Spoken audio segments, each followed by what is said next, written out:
Hey, we want to welcome you all into episode 37 of Trojan Talk. I'm Zach Duranko here with Jeff Christianberry and Cole Purvis. How you guys doing this morning? Great.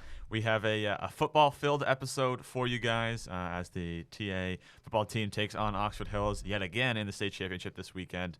So we will have a couple of interviews coming up, and then we'll have some NFL, some Celtics, Bruins, as always. But we'll start off by, as I just said, TA is in the state game this year, second time in a row playing against Oxford Hills. This year they're more of the underdog. Before we get into any predictions or anything like that, I just want to get your, talk about the season, talk about where they've, where they started, where they came, and where they've come from, and how this team looks going in the state game. Well, I will say this, and I talked to Coach Kiesel, which a great interview coming up in a little bit, so I don't want to spoil too much, but I think we're very spoiled here. We're very much like Patriots fans over the last 20 years. I mean, this is now the 7th state championship game in the last 10 years, and really the last 9 years because you take out the COVID year, which there wasn't any playoffs. Mm-hmm. This team this year, whether they win or not, is a huge accomplishment to get to the state championship. They lost so much from last year's team with their amount of starters. I think it was like 19 or 20 starters from last year's team.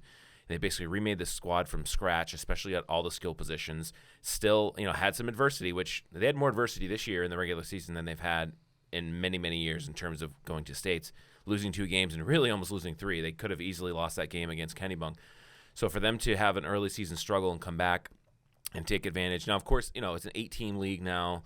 The playoffs aren't as arduous. There's really only one win after you get the bye. So it's really impossible to compare this to other teams. But I think that where they started to where they are, I mean, Saturday is going to be a really, really tough match. And it's probably, I would say, maybe the first state title game where they're decided underdogs in their run here. Now, there's been some games where there are toss-ups. And some games where they're definitely favorites. This game, they're definitely the underdogs, even though they played Oxford Hills tough in the first round. So it's just a lot of pride that they're there. It's going to be a great atmosphere again. It's going to be a little cold, but the weather looks clear at least. It's exciting. It's for those you students, maybe it's even second hat as well because it's the second straight year, and last year was kind of expected they were going to win. Mm-hmm. But for somebody who, when I went to high school here, we were very, very good in the regular season and always choked in the playoffs. It's really cool to see them have another chance at a state title. So it's going to be a fun couple days, and it's nice to have this to prepare for. Yeah, it's been fun to see this team develop all season long.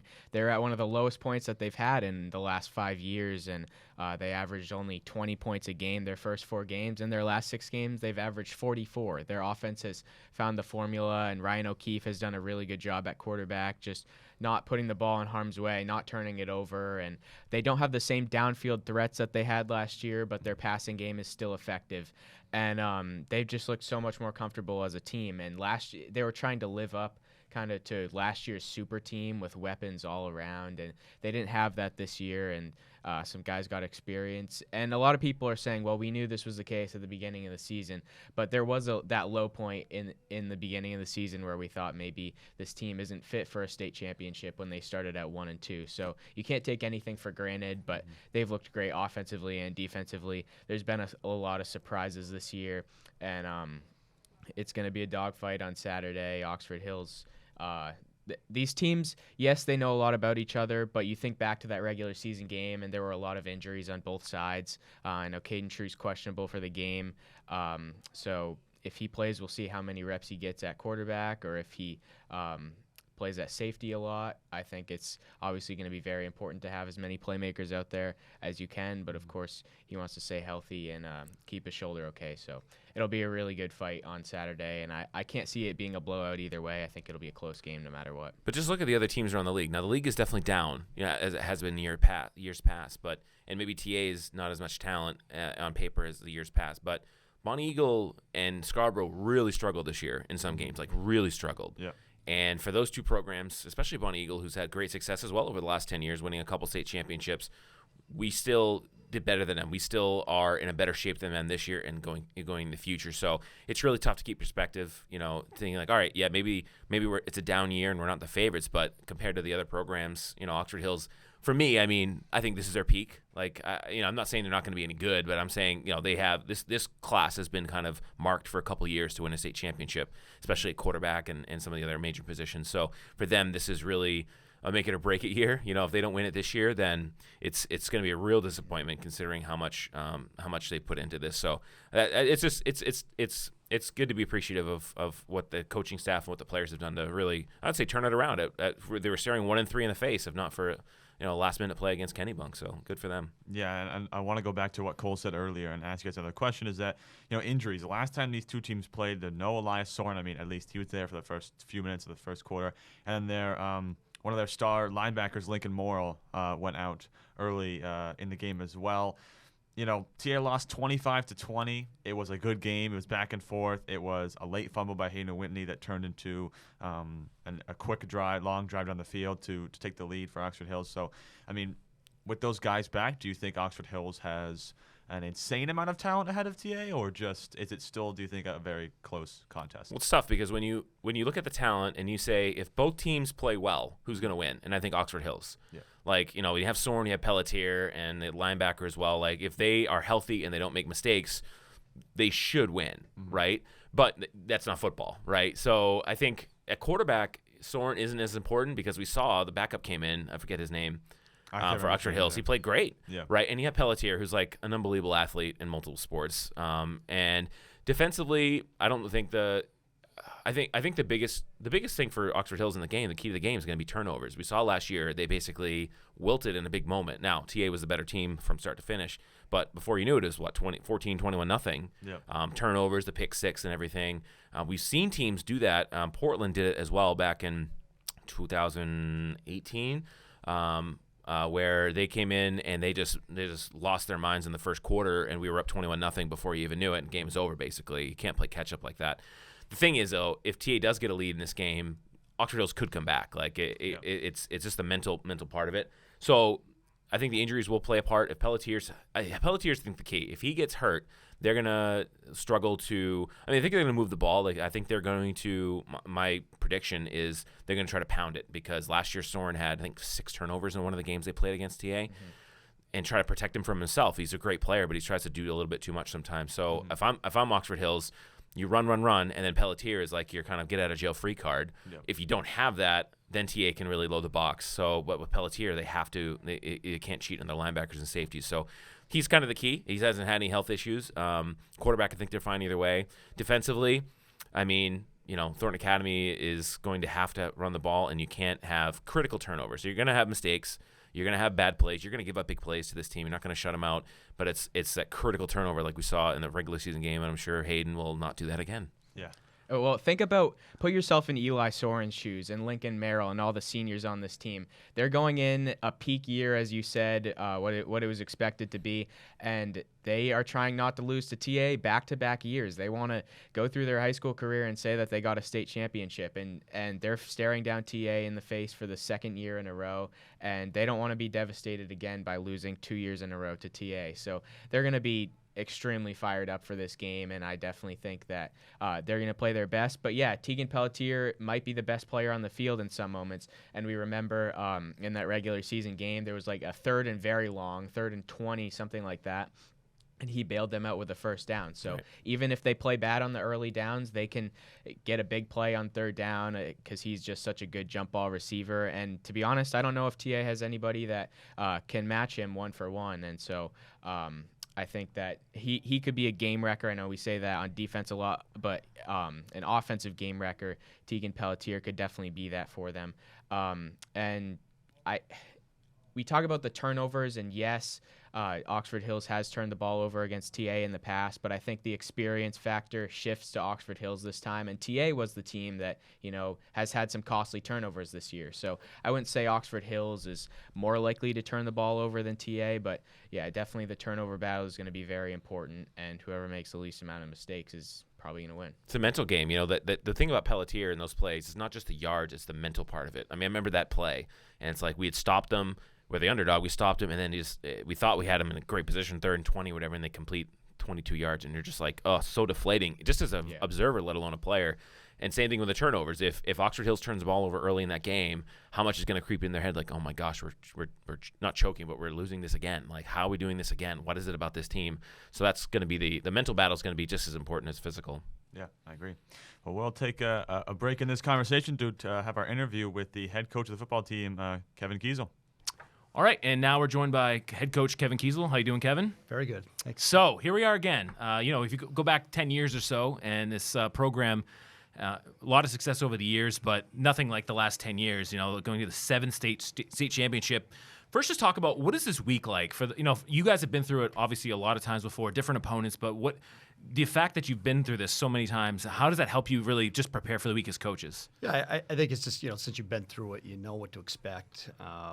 You obviously want to make sure the kids get ready at the right time, and obviously Tuesday, Wednesday, Thursday are about getting ready, and ultimately that's where you're going to win or lose a game is in your preparation. And I think our kids understand that there's a process to the season, and it doesn't matter if it's week 1 or state championship week, the process is going to be pretty much the same.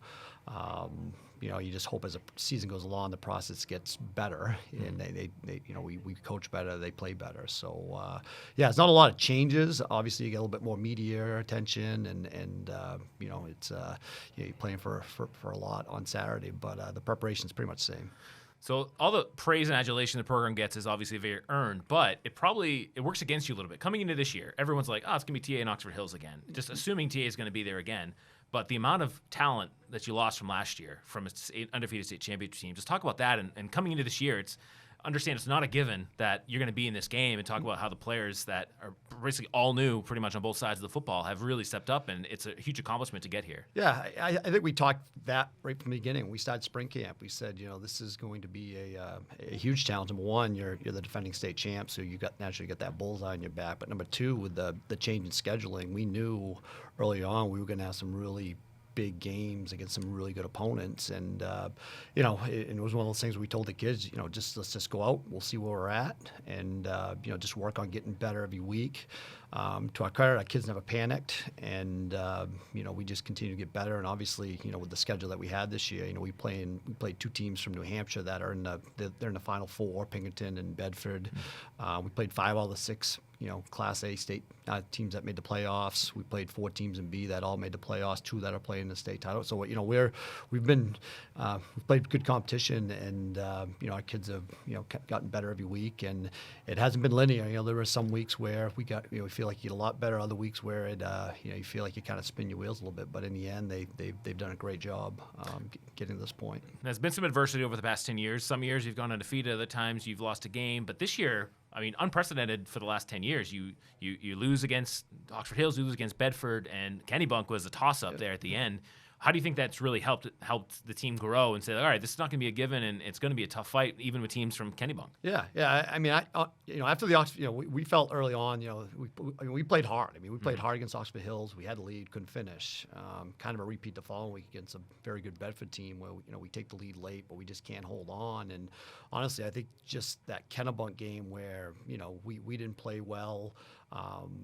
Give Coach Caraff and his Kennebunk credit. They played a great game, and we found a way to win a game in the end. It certainly wasn't pretty, but just getting over that hump of finding a win, and I think it gave us some confidence. And then we've just kind of played a lot better since then. So it's been it was a challenge early on, but it's been really rewarding to see where these kids have grown. I think most underrated, just a personal opinion, most underrated performance I've seen in a long time is Hayden Whitney this year. As far as like the big picture, like he's not getting as much publicity as you see some of these guys in the past, but he's had an incredible season.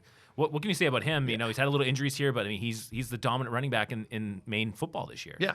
Hayden was a first-team all-conference player last year and averaged 10 yards a carry last year as a junior, and this year he's got over 1,400 yards. That's the most we've had out of a back in a very long time. Averaging over 9 yards a carry every touches the ball. Certainly, he's a dynamic. He's got breakaway speed. He's had a couple 90-yard runs this year. He runs tough. He can run between the tackles and runs hard, and he's just got great vision. And then he's a weapon in the passing game for us too. I think he's got 12 catches on the year. So he's an all-around threat for us, and certainly he makes us go. Looking at the passing attack, obviously it's been kind of a 2-headed monster at quarterback. Ryan O'Keefe's been kind of the one throwing the ball. You've had Carlos Ebele, who's had a really good season. So how have you seen that evolve to a point now where you really have good complementary players versus trying to figure out who's going to fit where. Yeah. I think early on you're trying to figure that out. We certainly had two very capable quarterbacks. But two kind of different quarterbacks. Caden is more of an athletic type kid who's going to run the ball a bit more. Ryan is just your prototypical pocket passer who can make all the reads and all the throws. So trying to figure that out early, I think we did. And you certainly give Coach Stinson a lot of credit for doing that. Some of our game plan sheets were basically 4 pages because you've got a couple sheets for Caden, a couple sheets for Ryan. Unfortunately late here, Caden's been out with injuries, so Ryan's taken over and has done a great job the last few weeks here. And I think kind of our receivers have, like you said, kind of grown. You had Carlos, who's had a great year for us. Henry Lozier's had a great year. Xander's done a great job. Brady's kind of the blocker. He's the guy that does him and Carter do all the blocking and stuff. But they've done a great job. And then you add Hayden into the mix. It kind of makes us pretty dynamic offensively. Now defensively, you look at the pass. You have Bobby Began, Carter Tarbox. He's Owen Elliott. Who's a guy in this team that maybe, we have Mac Lowe this year has kind of come up kind of out of nowhere. Who's a guy on the defense that maybe doesn't fill the stat sheet, but really kind of makes everything go? And kind of is that do your job guy that if he didn't do this and stuff that you don't see on the stat sheet, you wouldn't see these pick sixes and everything else? Yeah. I think, coming in the year, we thought we were going to be a little more ahead defensively, and we thought we'd be pretty good inside. We had, Jack Broshu, who's back. We'd had Brent Paul, back. We've got Tommy Johnson, Harry Bunn. So I would say those inside 4 for us had a lot of experience. They'd played a lot of football for us, and they've done a great job. We've done a great job against the run this year, and that's certainly something that's got to continue on Saturday. And then our secondary is kind of taking some time. Obviously early in the year we had a lot of busts, but I feel like later we've done a better job keeping the ball in front. Certainly giving up some plays, but we've done a much better job. So I just think those 4 are the guys that coming in.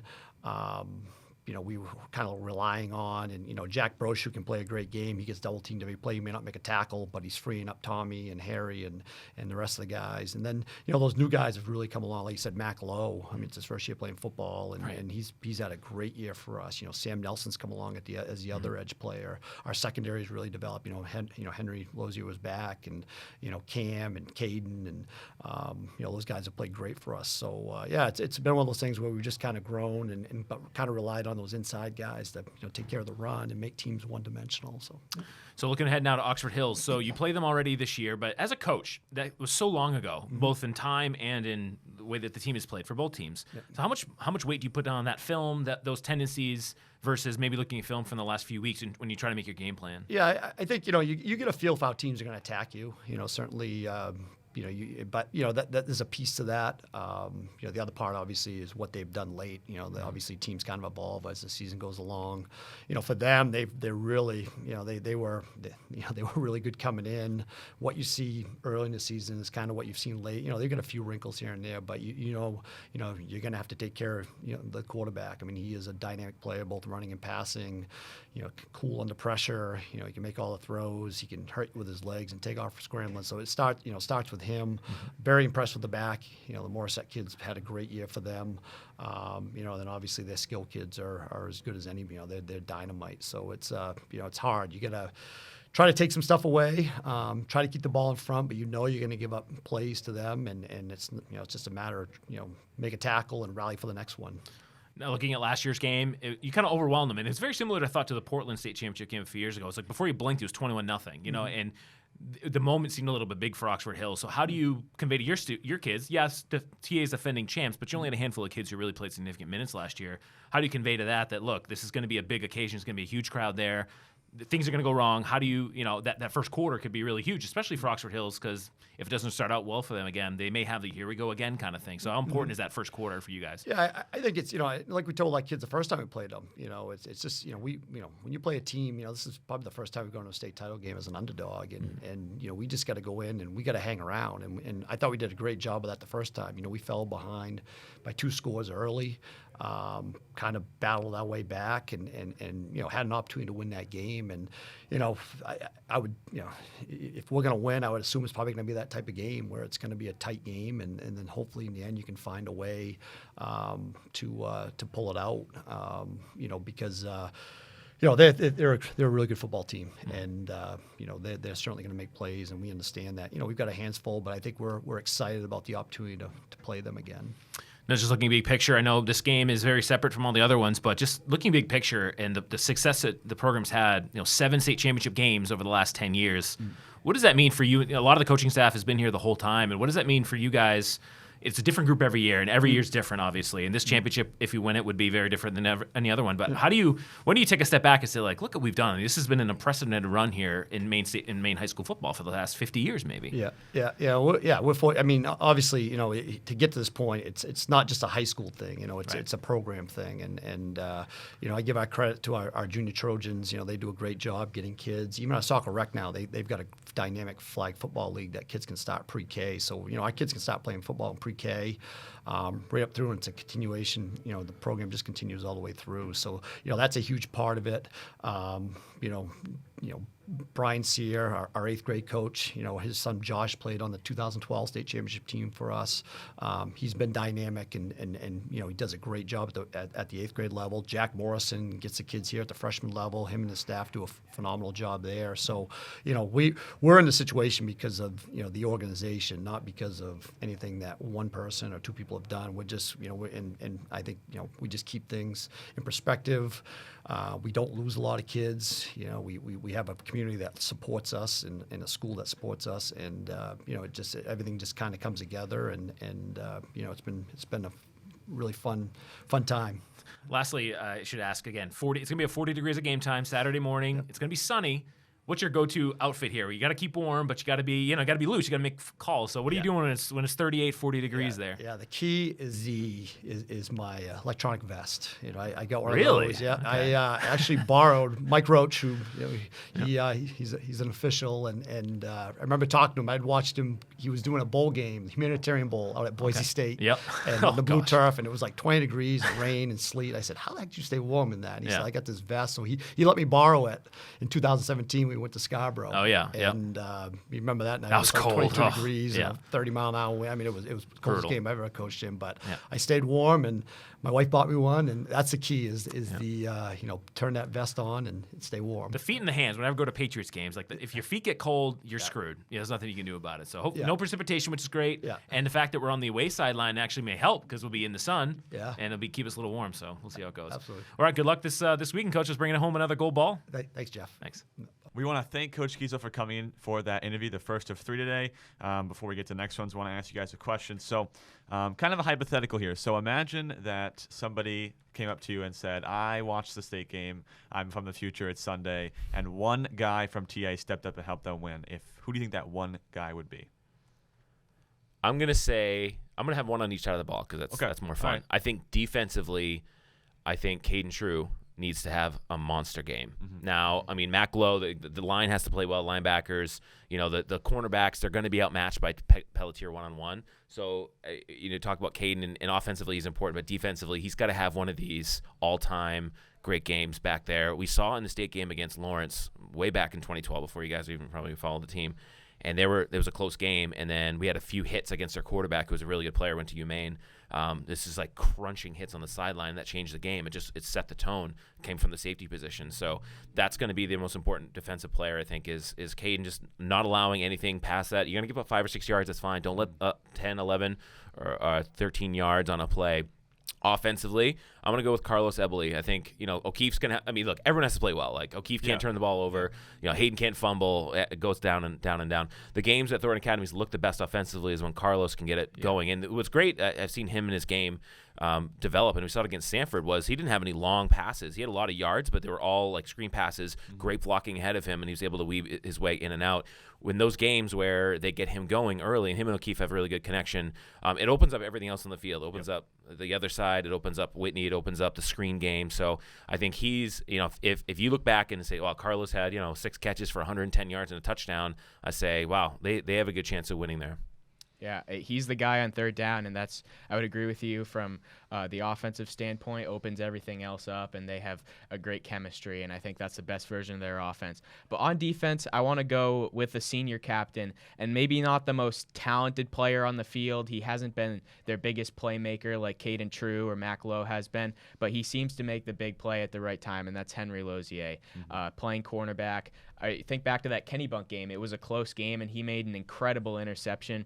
He just seems to be there at the right time in the clutch moments, and I think maybe if he gets an interception or just makes a really good pass breakup on Tegan Pelletier, he remembers that regular season game where he didn't have his best game against Pelletier, caught a couple of touchdowns on him, so I'm sure he'll be motivated to go and clamp down on him and just make him work for it. So I think he'll be a big X factor in this game and could be a little bit of a surprise. You know, he's not one of their most consistent playmakers. Usually it's Caden True making the big hits, but I think that he could play a big role. I agree.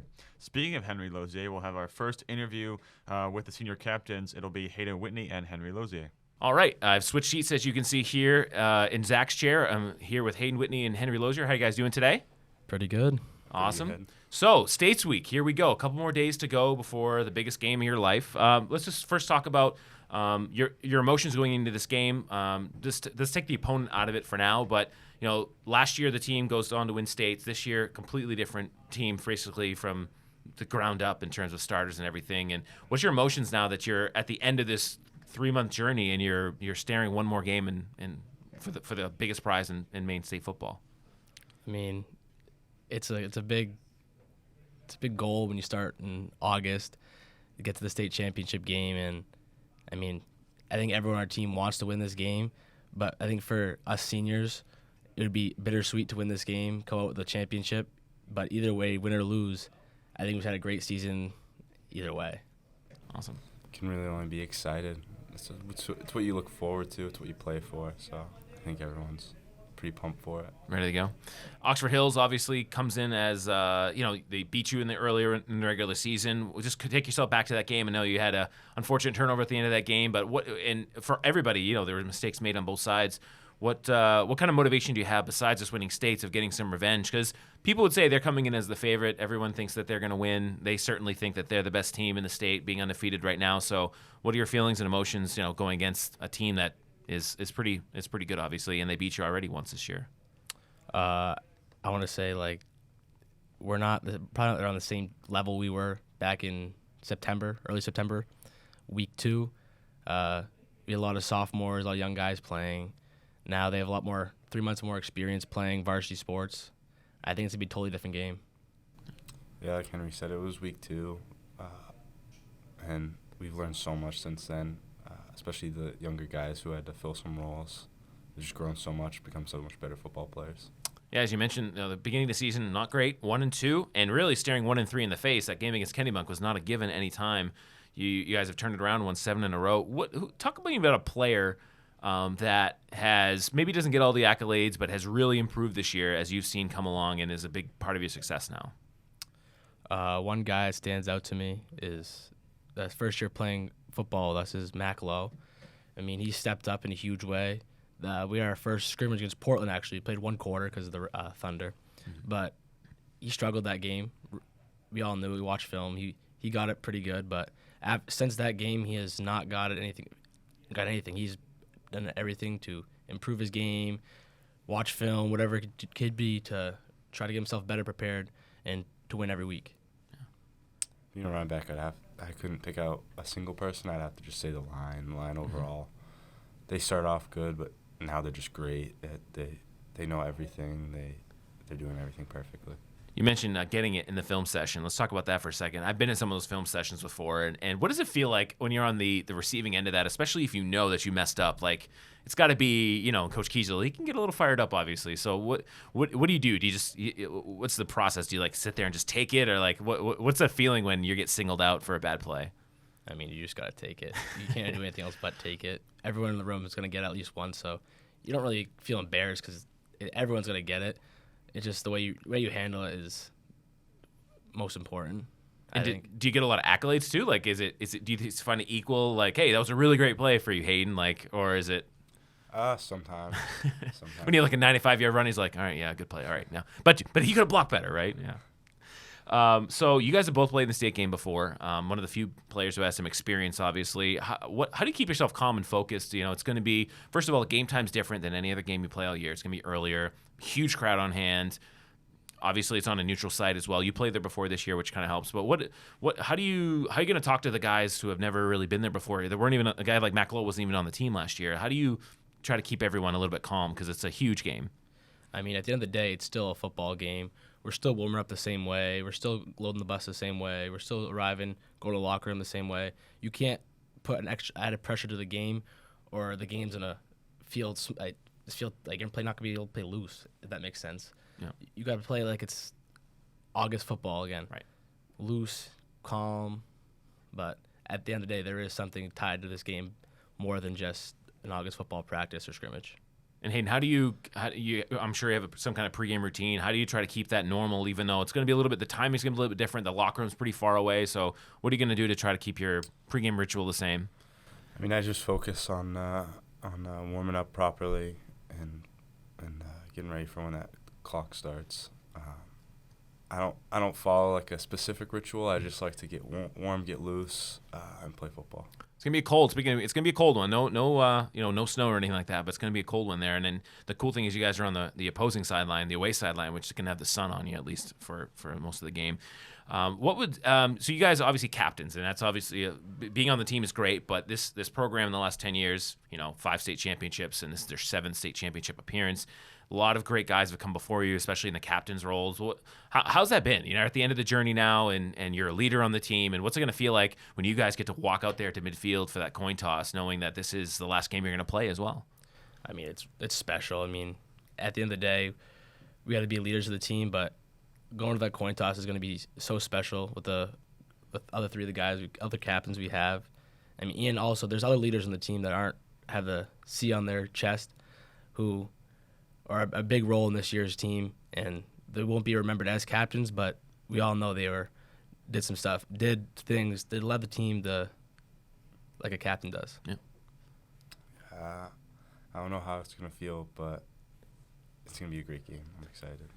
What's the one favorite moment from this year? Maybe it's a practice moment, maybe it's something in the locker room, something that you're gonna look back and remember this year by. Maybe something pretty funny that happened on the field, or maybe a play. Like I know, Mac Lowe had a pick 6, and just the celebrations were kind of crazy. So any plays that stick out to you this year, or moments, I should say. Moments. That's hard. Put him in a spot like that. I want to go first, Hayden? I'll think about it. I mean, probably the first big run I had against Scarborough set the tone for the season. Mm-hmm. Got me excited, got me ready. And I think I'll just always remember that. Yeah. As at the first game of the year, Scarborough, I got the first kick return, brought out to like the 40-something yard line, and got my blood flowing for the year, got my legs going. Felt really good about that after that return. Awesome. Last question on the game. What's the one thing, and you can talk about your own position or your own kind of group. What's the one thing that you will have to do this weekend, this Saturday, to pull out the win? What's the one thing you can do or have to do or maybe can't do? Got to limit number 8. Mm-hmm. I just got focus. That's all. Awesome. Love it. Last question. So if you could play any position other than your own, and let's just say, don't worry about your size and your height and your weight, but just like your spirit animal. If you could play any other position than you are now on the football field, what would it be and why? Quarterback. Growing up, I always wanted to play quarterback, but there were always guys ahead of me. But I mean, I love being running back. The only thing I could imagine would be maybe wide receiver. Okay. Okay, interesting. So hopefully you don't see any shenanigans. Like if we're up by a lot, you'd be like, Ryan, sit this one out. I want to get that snap at QB1. Pop the helmet off. That's right. Yeah, exactly. All right. Well, good luck this weekend, guys, and thanks for coming in. Thank you. Thank you. We want to thank Hayden Whitney and Henry Lozier for coming in for that interview. And now we'll switch it over to Brent Pollen and Jack Broshu for the second senior captain interview. We want to welcome in Brent Pollen and Jack Broshu for this interview. We are interviewing all the senior captains today. So to start things off, I want to ask you guys, what are your feelings or emotions like going into the state game this weekend? I'm pretty hyped up. I think that it's going to be a good challenge for us. coming off of a regular season loss early in the year. I think that it's just going to be a revenge tour this week. So pretty hyped up and just going to go out there and play our best game, see if we can come through with the win. Jack?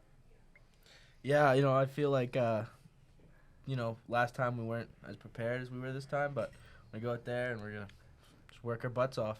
Yeah. This week, obviously, you guys have a lot of practices before the game this weekend. Are practices, like normal, or is Coach Kiesel trying to kind of amp up the workload, or is he maybe trying to slow it down a little bit? It's definitely a little bit more discipline. He has a lot less tolerance for messing up, small mistakes, like errors in general. But, it's like as players, like we all know, it's playoffs now. So it's honestly it's States Week now. So you just got to come to practice with a different mentality. So yeah. Yeah, we just got to come to practice, prepared, ready to go, show up on time, not as much messing around. We can't, not be paying attention anymore. Yeah. Big week. Yeah. You both were on the last year's state championship winning team, and you guys did beat Oxford Hills. Obviously, there are a lot of guys on this team who either weren't on that team or didn't have a lot of playing time. So you guys are going to be, players that others look to for almost guidance in the game. So what are things you're telling some of the other players who maybe haven't been in the situation before about this game? That's something I've been stressing, like, ever since we started our bye week practices, is that playoffs it's a different breed. You face teams that are going to be in regular season way worse than what they're going to be in playoffs. You think back to last year when we played Scarborough last regular season, come back next week of playoffs and we're down 12-7 at the half. I just want, I'm stressing to these players that you need to be playing your best football.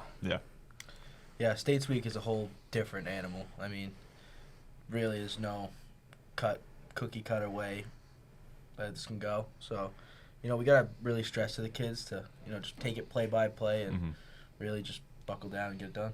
Yeah. Taking it away from the state game, obviously you guys are both captains in the team. Have you guys enjoyed that? What's that been like being a captain this year? Definitely started out slow. I'm not very vocal when it comes to being a captain, but kind of getting to know the team, kind of making a relationship with each and an individual player. It's kind of getting them to be hyped up is a lot easier as the time goes on. Yeah, you got to treat all of them like they're your little brother. Just got to give them the little brother treatment for a while, but then they start to come together, and then it's just one big family. Yeah. I saw the weather for the state game. It's going to be right around 25 or 30 degrees. So what are you guys going to do to keep yourselves warm, pre-game, even the end of game, or even just during the game? What are you guys going to do to stay warm? I'm not the person for this question, it was 30 degrees out at practice yesterday. I was still wearing shorts and no shirt underneath my jersey. That's exactly what I'm planning on doing in the game. So cold is a mindset. You just got to buckle down and get through it. That's a good way to think about it. And then the last question I have for you guys is, what is your favorite moment from this year so far? Oh, man. Could be a practice, could be a game, could be or even just a little thing that happened. I would have to say, I talk about him all the time. When people talk about, who surprised you this year, it was Ryan McPhee. And it was just I would have never expected him to be a varsity D tackle, at the beginning of the season. And he showed up. He got it done, and when he got his first sack in the game, oh my God, I was so proud of that kid. Yeah, it was just legendary. Talking about on the field moments or off the field moments? Anything. Well, it's always a pleasure, to get to the end of doubles, and then we get to have an end doubles cookout this year. I got to hold it at my camp, and just seeing everyone just having a blast together as a team for the real first time was a nice experience. Yeah. Well, again, we want to thank Brent and Jack for coming into this interview, and good luck this weekend, guys. Thank you. That wraps up all the interviews, and so as we kind of conclude this part, we obviously have to give our predictions. I think we're all going to try to be a little bit unbiased. At least that's my opinion. Is I'm going to try to be unbiased, as much as we all, go to TA, work at TA, have followed TA, do stuff with TA TV. We all, try to get rid of bias here as we get to a state game. So I'll let you guys go first. Just give me the score prediction and maybe like something you think might happen in the game. Well, you're gonna set the tone here. Yeah. as much as I think that TA has improved so much over the last half of the season, Oxford Hills has handled everybody except for TA, which they almost did lose, but they've had no real knocks on their record, and there's not much of a reason for me to pick against them. They have one of the best receivers in the state and a quarterback who wants to get a signature win in a state championship on Saturday. So I think it's their year. As you said, they've known this for a long time, that this was going to be the year that they had a really good chance. I hate to do it, but I'm picking Oxford Hills by, let's say, 8 points. High score or low scoring game? Maybe like game in the 20s, somewhere in between. Right. So I think there's a lot of it could be. I could see Oxford Hills winning, going away. I could see that just because of everything we've talked about. I also, as I talked with Coach Kiesel, it feels a little bit like 2012, the opposite, in the regional final, where in 2011 we were kind of the upstart underdogs. Mm-hmm. We almost beat them. They were like the big dogs in the house. And then the next year we went in their place and beat them. And Oxford Hills kind of feels like that TA team from 2012, where it's like, all right, yeah, we lost this year, but next year we're going to get these guys. All that being said, I just have a feeling that it's going to be an epic game. And I have a feeling that Oxford Hills is going to make a lot of mistakes again. That TA is going to make mistakes too, but it's going to be it's just going to be one of those things that the emotion on the sideline, like I've been on the sideline for all of these games, all the state games and some of the big games. Now, I've been to a lot of Patriots games over the years. By far the most emotion I've ever had in my life watching sports was the 2012 regional final against Cheverus, because it was, every play was like, oh my God, we're going to do this. Like, and it was up and down, and that team was so good, and they'd won like 40 straight games or something crazy, like 3 straight championships. And I've been on the sideline for the last 8 games. Most of them have been really, really awesome. And there have been a couple, honestly, that by the second half, even last year, but second half, it's like, this game's over. Like, we're the better team. Like, even 2018, that team never trailed all year, won every game by at least 20 points. And it was an amazing accomplishment, but it was kind of like, we should win this, and we're going to win this. When you're the underdog, there's something that starts building in the game as it goes along. And you're like, wow, we have a chance here. We have a chance here. And they know they have a chance against Oxford Hills because of what happened in the regular season game. My prediction, and I'm going a little crazy this. I'm going Thorn Academy 27, Oxford Hills 26. Like it. Oxford Hills scores very late in the last minute, and they choose to go for 2 and the win. Okay. And we stop them. So do you think we miss an extra point or kick a field goal or something? We'll try the go for 2 trick once. See, and not get it. But then other than that, we'll be fine. Mm-hmm. And Oxford Hills will miss an extra point, or something crazy will happen, because like we'll have a time where we blocked extra points. That's kind of been a famous thing. So maybe we block an extra point. We're up 27-26. They score. They're like, you know what? This is our time. We're going for 2. Soren rolls out, tries to find Pelletier. Caden Shrew comes in, knocks the ball out of his hands in the corner of the end zone, and then just anarchy on the sidelines. TA's gone for 2 in pretty much every game, like at least once or twice. And when they're playing these teams that they're blowing out, it doesn't really matter as much. But you think in a close game where it could be a 1-possession game, if you miss the 2-point conversion, then that could be your season. And so that'll be interesting to see. If they, let's say they score first and they feel confident in their chances going for 2, do they do that, or do they settle for the 1 point? Because that could be sneaky big in the type of game like against this. Stanford, they didn't even really mess around with it, because what they do, they don't just go for 2. They basically line up with everybody in the game, so including Baez, and said, all right, you're going to give us a look that we can go for 2.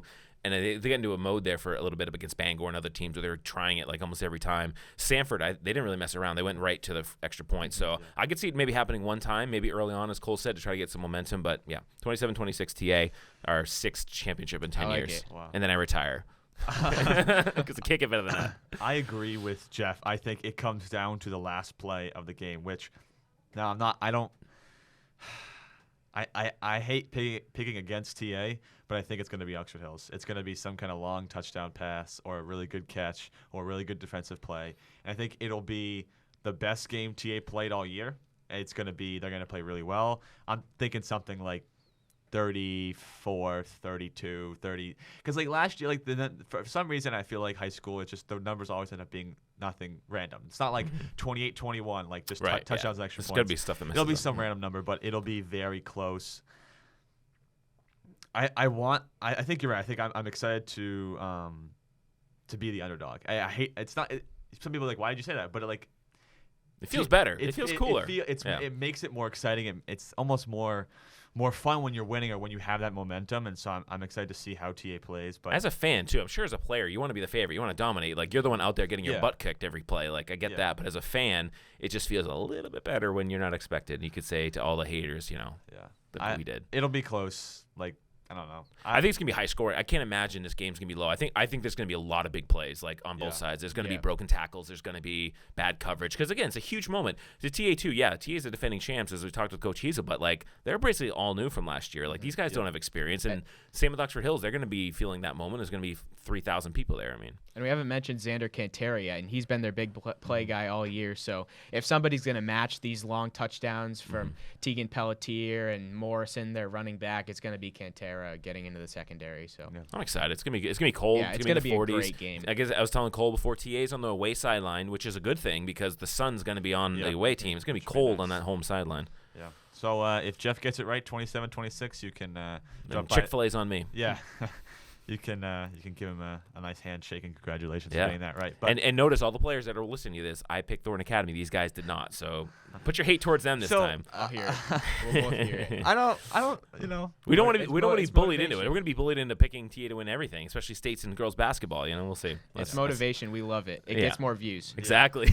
We're clickbaiting over here. I love it. To finish up this episode, we'll switch it over real quick to some professional sports. This week, at least, it doesn't seem as important to me because we have a state game, obviously. Right. But the NFL is through week 10, and the injuries are out of control. Cooper Kupp is on the IR. Dallas He's Goedert, done. He's not coming back this year. I don't even think so. They'll be out of the playoffs They're by out then, of so the they playoffs, won't come back. Dallas Goedert's on the IR. Killer. Kyler Murray's injured. I can't even. There's too many. I can't even list them off. But any big thoughts? I mean, I put playoff predictions on our little itinerary here to specifically with the Patriots. I thought we'd talk about it. But around the NFL, any surprises? Any things that you guys want to? Yeah, I think the two biggest overhyped stories right now in the NFL are both in the AFC East, and that is one that the Patriots are. Oh, they're in the playoffs right now. The playoffs started right now. I'm like, well, thankfully for the other teams, they don't start right now. The Patriots have a ridiculously hard schedule going forward. This is a must-win game against the Jets because they still play the Vikings, they play the Cardinals, they play the Raiders on the road. Those two games are not going to be gimmies. They play the Bills twice. They play the Bengals. So the Patriots have to win this game. I don't think they're a playoff team still. I haven't seen anything that makes me think that way. But, of course, just because all these other teams, they had a really good week last week on a bye because so many other teams they're contending with lost. Yep. Watch out for the Colts. I'll say this. The Colts have a pretty easy schedule going forward, and they're only a game behind the Patriots. Sometimes these interim coaches get them really catch riled lightning in up. the bottle. Matt Ryan starting again. I love the Jeff Saturday hire. He got way too much. Well, I don't know about that. I don't know if I love the hire long term, but yeah, they should start Matt Ryan. That's the easiest thing to say. Here's the question though: do the Colts overtake the Titans, and then it's the No, I don't think so. They'll make the what are wild the card Titans though. now? 6-2, 7-2, 6 and 3. 6-3. I think it's 2. The other overhyped story, also in the AFC East, is the Bills. The Bills are fine. They're 6-3. They had a fluky loss. They have a pretty easy schedule going forward. They're still going to be probably the 2 seed in the AFC. I think the Ravens end up winning the AFC the way that they're looking. So, obviously a lot of surprises. I'm still surprised that the Raiders stink so bad, like this badly. And I don't think Josh McDaniels is in trouble because you can't just keep firing coaches every 6 or 8 games. I mean, you got to get a new quarterback in there. Looking at the NFC. I mean, it's pretty cool. I mean, hats off to the Vikings. Thought they had no chance against Buffalo, but it was a great win for them. Are they for real? I look at the Eagles and the Vikings the same way. It's like, all right, yeah, their record is good, but would I think they could lose to anybody in the NFC, especially in the playoffs? So, for me, when you look back at the beginning of the season, I still think in the AFC it's the Bills and it's the Chiefs, and in the NFC it's really totally open. The Rams, I think they're done. Mm-hmm. So I don't know. It's going to be a wild NFC playoff picture for sure. And the Patriots have to win against the Jets this weekend. I don't think they're going to. Yeah, I'll just go through the standings real quick. So Kansas City's 7-2. The Dolphins are 7-3 at the 2nd seed. Titans are 3rd seed at 6-3. Baltimore is 4th seed with 6-3, and then the wild card right now is Jets, Bills, Patriots, and the Patriots are in 7th, and they're contending with the Chargers and Bengals, who are also 5-4 right now. I think the Bengals are fine; they'll make it in. The Chargers, man, they just can't figure it out, can they? I don't know. Yeah. I think the NFL needed this week. We had the game of the year, Bills and Vikings. That was absolutely incredible. And think about the stakes of Justin Jefferson's catch. If he doesn't make that incredible catch, then none of that crazy stuff happens at the end of the game. Just unbelievable to think that the game is over if he doesn't reach up with a couple fingers and just rip it away from a defender. And the Bills lose in horrible fashion. And Josh Allen frustrated, of course. Who wouldn't be? But they've had so many injuries in their secondary, and that's why I'm not worried. I don't think that you need to go undefeated or lose 1 or 2 games in the regular season to make a big run. I still think it's their year, and just an incredible week in the NFL when you're talking about the Packers potentially saving their season at Lambeau against the Cowboys, and then the Eagles going down to Washington, which I was thinking before the game. Remember a couple years ago, Steelers were 11-0. They lose to Washington. It was kind of the same thing, which was funny. But I think incredible week, and so much more to come. I think that the Patriots, I think they'll beat the Jets this week. I really do. I think they're a better team than the Jets, and then they have the Cardinals and the Raiders, like you said, which I think will be 2 easy wins, but they definitely need to step it up and play well. I think we have a chance to upset Buffalo 1 week. Oof, no chance. All right. Really? Before we get to pick the winners, we'll just got to give a couple of little shout-outs to a few teams. So the Boston Bruins are 14-2 up top the entire NHL right now because, they're the best team. And I totally predicted this from the offseason. I had. Well, they should be, considering how much money you spent on a jersey the other day. Yeah. Anyways, and then the Celtics also doing great. They're 12-3. And Cole, what's happening to your Warriors? They're 6-9. So every year they win the title, they got to get the top pick. That's basically how they're working. Yeah. You see, we're tanking for Wembanyama. Oh my God! If you end up with Wembanyama, I will never watch an NBA game again. Yeah. I follow a lot of Warriors pages on Instagram and Twitter, and they are making a it was a joke at first, but now they're going crazy. I mean, every day I'm seeing jersey swaps of Wembanyama in a Warriors jersey. Oh my God.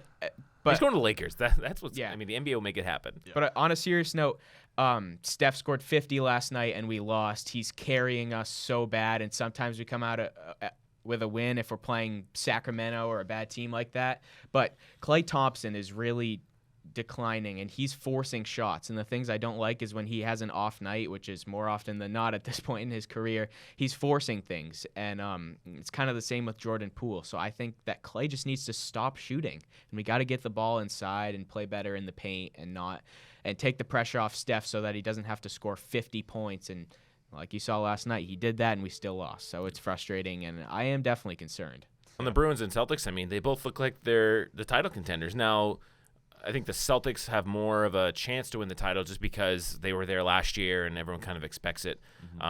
With the Bruins, they're obviously overperforming right now. I mean, I don't think they're going to finish, 50 or 65 and 12 or something like that. But what's been the key? I mean, you said you watch every game, right? So what's been the one and thing? And what's with this new goalie? Don't they have a third goalie? So Linus Ullmark is severely underrated, and he's a great goalie. He's been playing well. He's 10-1, and he's just been out of his mind. So Jeremy Swayman got hurt, and I think it was like a hyperextension. Keith Kincaid came in from the AHL. He's used to be an NHL goalie. He's kind of bounced around some AHL teams. He's more of a third goalie, and he played really well against Buffalo. Everything they're touching is turning to gold right now. Yeah, and that's why it's going to keep happening. Got to win now. It's the New Jerseys. Yeah, they're going to hit a slide though this next couple of weeks just because they play like Vegas, Tampa Bay twice, Carolina, Colorado. So they got a lot of tough games coming up. But we'll finish up with pick the winners. I've got 3 big games for you guys this week. The Jets. We're going to include the TA game. We should include that in this pick the winners this week. So I think me and Cole said Oxford Hills, even though I hope I'm wrong. Yeah, I hope that I get this wrong. We're going to hear it today. Yeah, you will. Yep, I want to get it wrong. I love it, though. Cole is block 3 in biology, so if you need to go find him to beat him up. The Jets at the Patriots. So I just want to say the stat. The Jets are undefeated when they're away, and the Patriots are 2-2 at home. But the Patriots have beat the Jets like 9 straight times. I'd go Jets. Give me the Patriots. Give me the Jets. You seem not happy to have to pick the Patriots. Yeah. Give me the Patriots. Then we have the Raiders at the Broncos. 2 teams that really need a win right now. I mean, God, I keep thinking the Raiders are going to turn it around. I'm going Raiders. I know it's at Mile High, but the Raiders, they just have to figure it out. They haven't won a game away. I know, but they're going to do it this week. Derek Carr was crying in a press conference. He's motivated. Give me the Raiders because nothing makes sense about the NFL. People will think 2 bad teams, but the Broncos are a little bit better. But they both should be playoff teams. That's the thing. They should be, but one has a terrible coach and quarterback, and the other one has a terrible quarterback. I'm and taking defense. I'm taking the Broncos. Good. I'm thinking Russell Wilson. This is where I turn around. ascend to the top of the picks this All week. right. And then the last one is the Cowboys at the Vikings. Vikings are undefeated at. Oh, Vikings. I can never pick the Cowboys. Yeah, give me the Vikings as well. I'll go Vikings just because I feel like. It's a big game for the Patriots though, because the Patriots play at the Vikings on Thanksgiving. So if I was listening to one of the other radio shows, if the Vikings win, it's actually good for the Patriots because the Vikings will be coming off huge wins against Buffalo and the Cowboys, and maybe we'll have a letdown game. Yeah, we'll see. That'd be good. All right, that's gonna do it for episode 37 of Trojan Talk. We will we thank you all for watching this football-filled episode with lots of state game stuff. We'll probably be recapping that next week, but we will see you all soon. And Go TA. Go TA. Have a good day.